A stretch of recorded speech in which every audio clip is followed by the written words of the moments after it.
and I'm here with another Oracle Pick a Card reading. Today we're doing something a little bit different to what we did in our previous Pick a Card reading.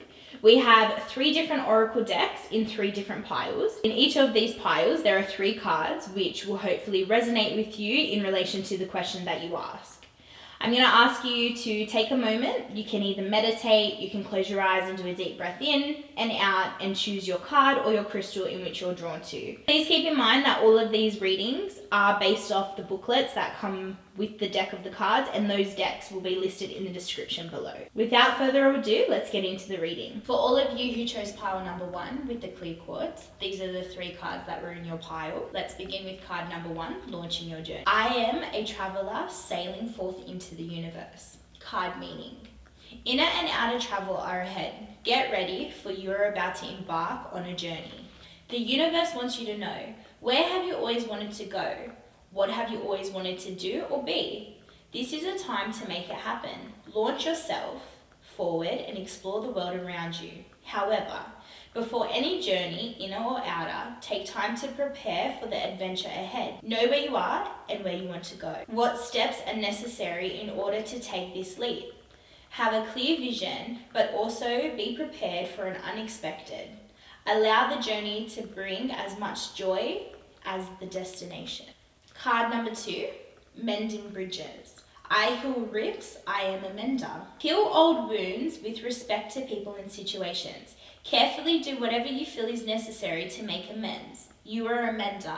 Help others mend bridges in their own lives. The universe wants you to know, there are times to drop everything and leave, and there are also times to carefully mend bridges with people, situations, and places. This is one of those healing times. Maybe there is a wound inside of you that needs to be forgiven or accepted. Transform the inner grievance.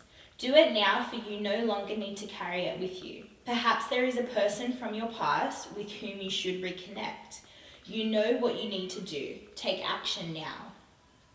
Questions to ask yourself. If there was an area of my life that needed mending, what might it be? What is the first step I need to take towards resolving a current rift I have with someone? Could this card represent something within myself that I need to give attention to or mend? The 3rd card, listening to your heart. I trust the messages I receive from my heart. Card meaning: I trust the messages I receive from my heart. Card meaning: the heart knows what the mind cannot uncover. Trust the messages you receive from the heart. Angels and guides are communicating with you. In sweet, soft stillness, listen to their gentle whispers. The universe wants you to know, if you are facing a decision and your mind says one thing but your heart says another, follow the dictates of your heart and you'll be on the right path. If you get a nudge to speak to someone or go in a particular direction, don't hesitate. Follow this guidance.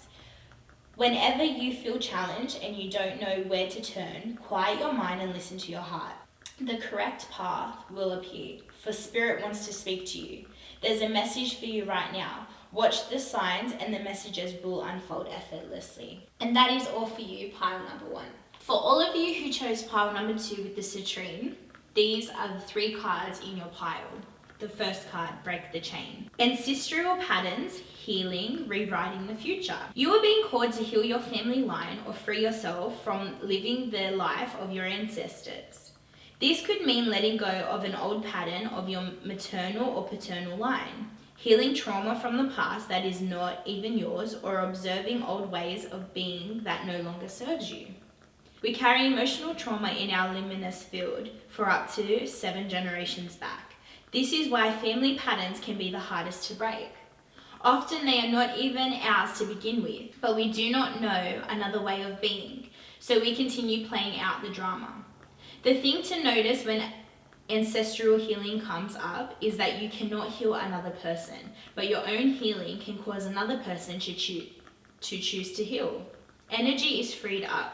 You are being guided now to look at your life and decide how you want it to be. What ways of being or patterns are you ready to feel? What ways of beings or patterns are you ready to free yourself from? What part of your future do you want to rewrite? Now is the time to shake them off and dream a new future into being. The second card, answer the call. What is your soul calling you to do? Your guidance is divinely guided. You are being called to answer the call of your soul. It might be scary, it might not make sense, but if you trust your soul's yearnings, you will live a life beyond your mind could possibly imagine. Answering your soul's calling is not a one-time thing, rather a lifelong dance. Deep down, you already know what you long for, what your soul yearns for. Whatever you are called to do, this is your calling. Don't overthink it. Don't wait for permission. Just say yes. Most people are waiting for a step-by-step plan before they take the first step. But intuition doesn't work like that. It takes faith and courage to answer the call of your soul. And that's why most people don't do it. But you are not most people. You are in exactly the right place to answer your calling now. You don't need to know the whole plan. You don't even need to know where it is leading. You just need to take the next step. No one has ever had the complete perfect plan. There is no end destination. There is no right or wrong way to do it, and you do not need permission from anyone else. Sometimes the more resistance we have around answering a soul calling, the more important it is for our soul's growth. Card number 3, Priestess. How are you being called to step up and lead? The Priestess is a teacher dedicated to service, freedom, and leadership. You don't need to have it all together to lead. In fact, it helps if you don't. No one wants a perfect angel who hasn't made any mistakes. Let your life be your message. Don't underestimate the power of sharing your story. It's by hearing someone else's journey that we feel less alone. We realize that we're actually all in this thing called life together. The difference between a follower and a leader is that a leader has the courage to go first. In stepping out, they shine a light on the path for others to venue forward to. Don't fret too much about trying to work out who is your tribe. Don't get stuck in age, income, hobbies, or occupation. The best way to discover your tribe is to look in the mirror. If you feel called to lead, chances are it is because at some point in your life, you longed for someone to lead you. Your tribe are longing for exactly the same thing as you were and are, and might only be one step behind you. Hell, they might even be right alongside you. You don't need anyone's permission, just the courage to stand up. Embrace your struggles, the peaks, the troughs. You don't need to know the way. Just believe that there might be a different one. Your tribe is waiting for you. Step forward so they can find you.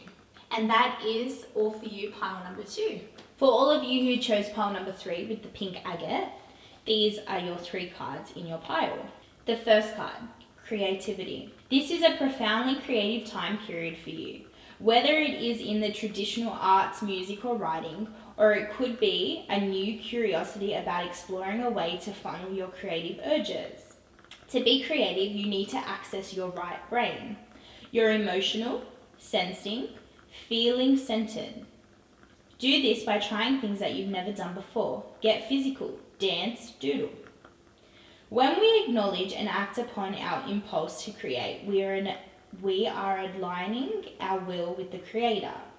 In this, we can experience the flow of being on your highest path. Start creating and notice how time has no meaning anymore. Hours fly by before you realize it. It's not a struggle, it's pure inspiration.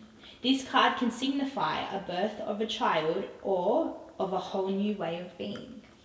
The second card, it's all good. Every experience you have in your lifetime has the potential to be a teaching tool. By remembering and embracing this idea, the situations you encounter become less fraught with unneeded emotions and drama. By not attaching labels or expectations to people and situations, you allow the pure divine energy to flow unimpeded. While you may have a little control over what happens to you at times, you always have control over how you react. Do you react on an impulse? Strike out at others when you feel hurt. Do you crawl into your own safe space? Do you crawl into your safe place when the world seems mean and hurtful? Face these challenges in your life head on. Be thankful for the opportunity to experience whatever it is that is happening. Set yourself a goal of learning from every situation in your life. Find that silver lining. It's there. The third card, growth. This situation or time is one of rapid growth. The seeds that have been planted have taken root. Go with the flow of this growing time. You may find people and situations falling away from your life as now they do not serve who or what you are becoming. It may be that your vibration no longer resonates with theirs. It's okay. Wish them well, be grateful for what they brought to you and you to them, and send them on their way. Room has now been made for new experiences, people, and situations to help you to your next level. If you are not feeling this shift right now, be prepared because it will soon come to pass. Pile number 3, when I went to go and move your cards, there was actually one card caught under creativity, and it says retreat. So I'm going to read this card. This was meant to be a 3-card spread. However, I feel that the spirits, the angels, or whatever source in which you believe in is asking me to read this card because it was hidden, so I want to deliver the message to you. The 4th card is retreat. This is a good time to retreat in your safe place, a quiet time to gather your resources for what's to come, working on making your mind, body, and soul as strong as possible. This is the card that urges you to get your ducks in a row for the changes that lay ahead. Changes sometimes come fast and furious. Even when they are longed for, it can take us unprepared. By drawing this card, you are advised to prepare for some changes coming your way. Alternately, take this time to process the changes that you have recently gone through.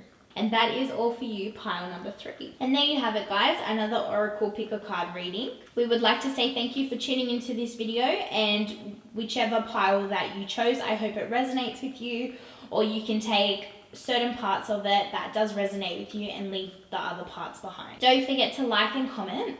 Please let us know down below which card pile that you chose and if it did resonate with you or anything else you'd like to add to these readings. Thank you again, and we'll see you next Monday.